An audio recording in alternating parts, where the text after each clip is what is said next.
어려운 점, 궁금한 점을 쉽고 간결히 설명하는 행정사 넘버원 행정 1번지 이인철 행정사입니다. 건설업 등록 및 면허에 대한 문의가 많습니다. 전문 공사를 시공하는 건설업종에 1,500만원 이상의 건설공사, 그리고 종합공사를 시공하는 건설업종에 5천만원 이상의 건설공사에 건설업을 하려는 자는 업종별로 국토교통부 장관에게 등록을 하여야 합니다. 또한 1,500만원 미만의 공사를 할지라도 면허를 요구하는 경우도 많습니다. 하지만 전문 건설업 면허 등록을 위한 제출 서류 등은 확인할 사항이 너무 많고 그리고 복잡합니다. 건설업 중에 전문 건설업 등록을 하고 면허를 받기 위해서는 어떻게 해야 할까요? 상하수도 설비공사업이란 무엇이며 상하수도 설비공사업 등록 면허를 발급받기 위한 자본금 등 등록 기준, 그리고 전문건설 공제조합 예치금, 그리고 기술 인력 제출 서류에 대하여 쉽게 설명합니다. 전문 건설업 등록 또는 면허를 받지 않고 공사를 하면 어떻게 되나요? 예, 무면허로 공사를 수행할 경우 5년 이하의 징역 또는 5천만 원 이하의 벌금형에 처해질 수 있습니다. 등록 또는 면허를 받으셔야 합니다. 상하수도 설비공사업의 업무 내용은 무엇인가요? 예, 상수도와 하수도로 나눠볼 수 있습니다. 상수도 설비공사는 상수도, 농업용, 공업용 수도 등을 위한 기기를 설치하거나 상수도관, 그리고 농업용, 공업용 수도관 등을 부설하는 공사를 말합니다. 그리고 하수도 설비공사는 하수 등을 처리하기 위한 기기를 설치하거나 부설하는 공사를 말합니다. 상하수도 설비공사업 건설공사의 구체적인 예에는 어떤 것이 있을까요? 예, 취수, 정수, 송배수를 위한 기기 설치 공사, 그리고 상수도, 농업용, 공업용 수도 등의 용수관 설치 공사, 그리고 관세척, 갱생공사, 그리고 각종 변류 이용관 설치 공사, 옥외 스프링클러 설치 공사 등이 있습니다. 그리고 하수 등의 처리를 위한 기기 설치 공사, 그리고 하수 우수관 부설 및 세척, 갱생 공사 등이 있습니다. 상하수도 설비공사업 등록 및 면허를 받기 위한 등록 기준은 어떻게 되나요? 자본금은 법인 또는 개인은 1억 5천만 원 이상이어야 됩니다. 그리고 사무실은 건설업 영위를 위해 필요한 책상 등 사무실 설비와 통신 설비의 설치 및 사무 인력이 상시 근무하기에 적합한 정도의 공간이어야 합니다. 기술 인력은 2명 이상입니다.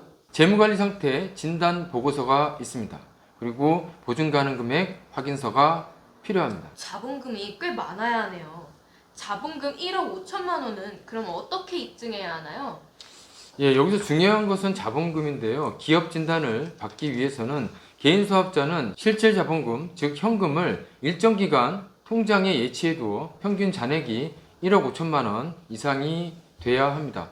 법인 사업자는 세무사나 회계사 등에게 적격 판정을 받기 위해서는 보통 평균 잔액 45일을 유지할 것을 요구합니다.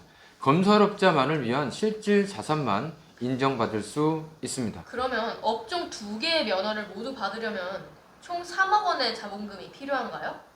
예, 관련 공사업을 추가로 등록하기를 원하시는 경우도 많습니다. 등록 이후 업종 추가 시 1회에 한하여 50% 특례 적용이 될 수 있습니다. 즉 최초 면허 1억 5천만 원과 특례로 추가 1회 시 7,500만 원으로 자본금은 2억 2,500만 원이면 됩니다. 이에 대해서는 추가 확인이 필요합니다. 재무관리 상태 진단 보고서는 무엇인가요? 예, 이 보고서는 건설업의 기업 진단 보고서인데요. 주로 건설업 자본금의 충족 여부를 확인하는 과정으로 기업의 재무 상태를 평가하는 것입니다. 세무사나 공인회계사가 발행합니다. 재무관리 상태 진단 보고서에 기준일이 있나요? 기업 진단 기준일은 기존 업체는 등록 신청일 직전월 말일 기준입니다. 이번 달, 즉 2025년도 3월에 등록 신청을 하는 경우에는 2025년 2월 28일이 기준입니다. 그리고 신설 법인체는 법인 설립 등기일이 기준일입니다. 보증 가능 금액 확인서는 왜 필요한가요?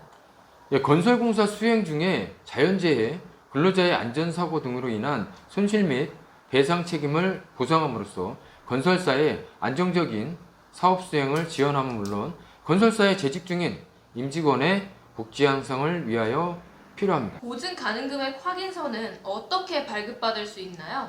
예, 전문 건설업 신규 등록을 위한 보증 가능 금액 확인서를 발급받기 위해서는 각 업종별로 최소 출자 좌수에 해당하는 금액 이상을 예치해야 하며 예치금은 건설업 취득 후 청약 절차에 의하여 조합 출자금으로 전환됩니다.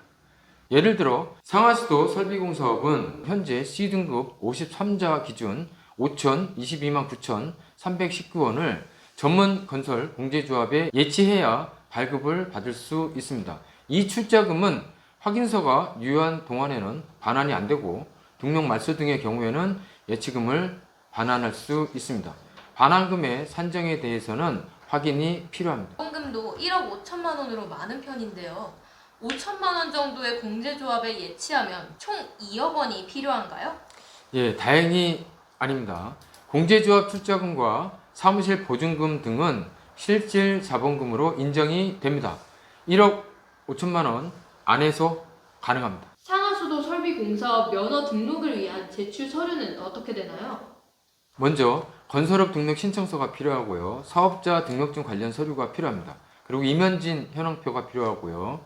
기술자 보유증명이 필요합니다. 여기에는 건설기술인력 보유 현황표, 그리고 자격증 수첩, 기술자 보유증명서, 4대 사회보험, 사업장 가입자 명부, 기술인 고용보험, 자격 이력 내역서, 기술인 총 사업자 등록, 사실증명원, 기술인 고용계약서가 들어갑니다. 그리고 재무관리 상태 진단보고서가 필요하고요. 사무실 관련 서류가 필요합니다. 필요시 현지 실사도 있을 수 있습니다. 자기 소유인 경우에는 건물 등기등본, 그리고 건축물 대장이 필요하고요. 임대차의 경우에는 임대차 계약서, 사본 등이 필요합니다. 그리고 사무실 평면도 및 위치도가 필요하고요. 보증 가능 금액 확인서가 필요합니다. 그리고 입출금 내역서가 필요한 경우도 있습니다. 그리고 기타 필요한 것으로는 행정정보, 공동이용, 사전 동의서, 그리고 대표자 신청 시에는 신분증이 필요하고요. 대리인 신청 시에는 미임장 및 신분증이 필요합니다. 제출 서류는 시군구 지역별로 조금씩 다를 수 있습니다. 확인하셔야 합니다. 구독자 여러분 도움이 되셨나요? 행정일본쟁사는 전문 건설업 면허 조달 나라장터와 관련하여 철저히 준비합니다. 행정일본쟁사는 고객의 일을 내일처럼 성실히 최선을 다합니다. 언제든지 전화, 댓글 등으로 문의해 주시면 친절히 답변 드리겠습니다. 구독자 여러분 시청해 주셔서 감사합니다. 지금까지 행정 1번지였습니다.